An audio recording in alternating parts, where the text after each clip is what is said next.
এখন ঝোল দিয়ে দিই একটু। মশলাটা দারুণ কষানো হয়ে গেছে। তোমাদের কেমন লাগলো অবশ্যই জানিও বন্ধুরা। আলু টালু সব দিয়ে দিয়েছি। আমাদের একটু মশলাটা বেশি খায়, আর ঝালও বেশি খায়, কালারও বেশি খায়, সব কিছু বেশি বেশি একটু লাগে, নাহলে ভালো হয় না।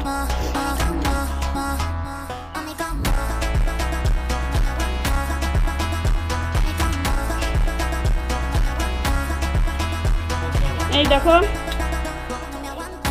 এখন ঝোলটা ভালো করে ফুটছে, মাংসটাও সেদ্ধ হোক।